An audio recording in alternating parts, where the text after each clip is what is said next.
Debt does not define your worth. Debt does not define your morals and who you are as a person.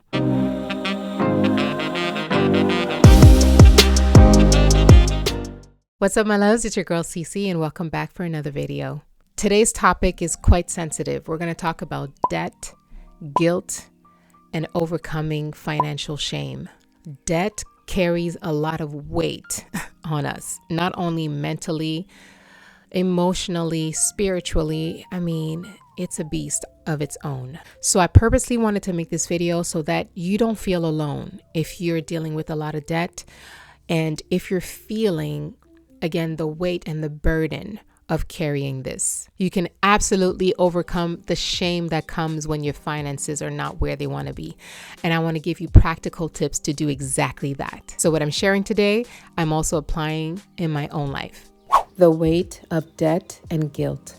So I personally went into quite a lot of debt, trying to create a sense of normalcy for myself and for my child. As a single mom, it's been really hard to try and manage having a semblance of a regular life while having all these responsibilities and added pressures of raising a child on my own. So there's this emotional burden knowing that not only am I really trying my best to make sure that my child feels like we have no financial struggles and she can have the experiences that she wants and just have a beautiful childhood, and yet also balance the fact that money can be tight. So as a single mom, I can relate with anyone who is dealing with this type of financial struggle. There's a really cool Bible passage that I want to share with you, and we're going to dig into how it relates to what we're talking about today. So in 2 Kings 6 verses 1-7, and the sons of the prophets said to Elisha, "See now, the place where we dwell with you is too small for us. Please let us go to the Jordan, and let every man take a beam from there, and let us make there a place where we may dwell." So he answered, "Go." Then one said, "Please consent to go with your servants." And he answered, "I will go." So he went with them. And when they came to the Jordan, they cut down trees. But as one was cutting down a tree, the iron axe head fell into the water. And he cried out and said, "Alas, master, for it was borrowed." So the man of God said, "Where did it fall?" And he showed him the place. So he cut off his stick and threw it in there, and he made the iron float. Therefore he said, "Pick it up for yourself." So he reached out his hand and took it. There's a prophet's disciple who accidentally dropped his axe. So he was working and beating down a tree, and then the head of his axe accidentally fell at the bottom of the river. Mind you, the axe that he was using was borrowed.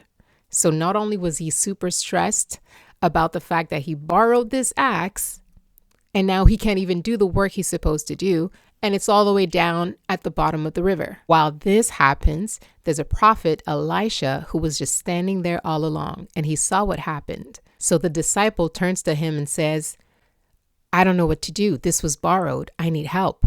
And the prophet miraculously makes it float back to the surface just by throwing a little stick towards it. And the passage was just teaching us about God's power and his ability to restore what's lost. Now, for some reason, when I read that passage, it immediately made me think of debt, of the debt that I personally was carrying. The fact that his axe was borrowed, the fact that he was working so hard at something good, and the fact that it fell to the bottom, to me, it was just imagery of finances. And that brings me to my second point. Shifting your perspective on debt. We need to shift our perspective around debt. Debt does not define your worth. Debt does not define your morals and who you are as a person. It has nothing to do with your character as a person. So as long as you're working hard, you're making responsible choices, and you're striving to improve and better your situation, guilt should not consume you.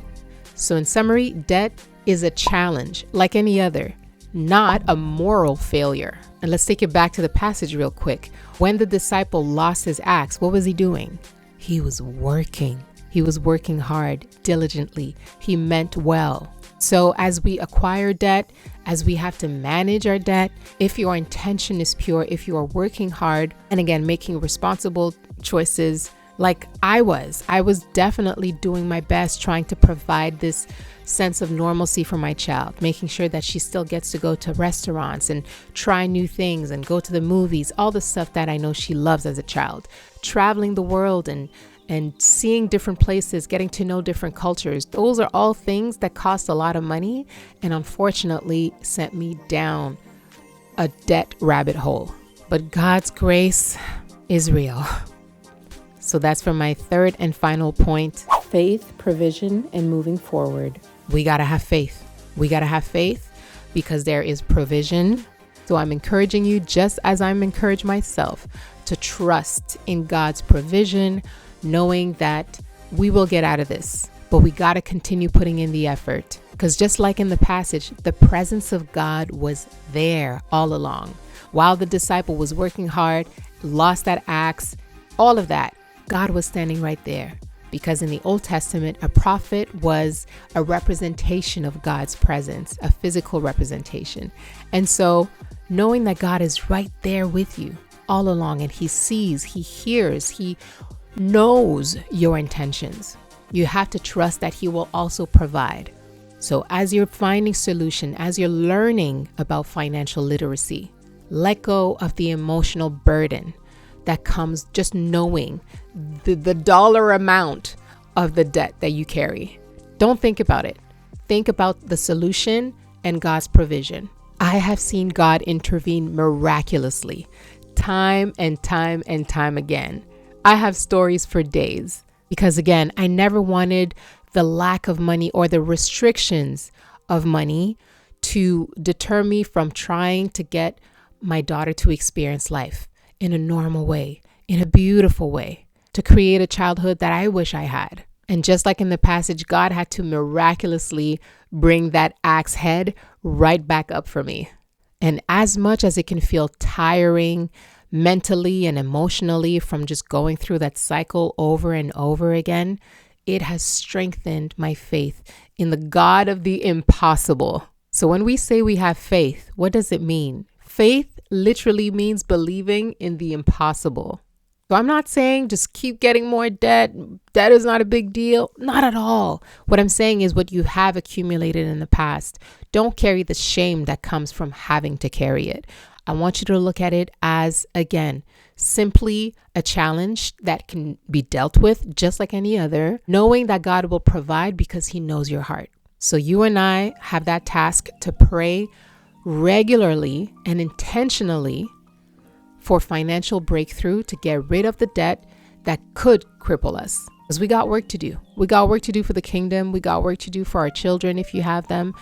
And this world needs people who believe in God not only, who have good hearts, good intentions, who have financial freedom and are able to give generously. I strongly believe in that. We need more people who have the finances to finance the work of God on earth. So my prayer for you is not only that God helps you and shows you ways to not only get rid of the debt, but also live life abundantly, in abundance, because that's what he promises. This is what we inherit from heaven. So I want to encourage you to know that you're not alone.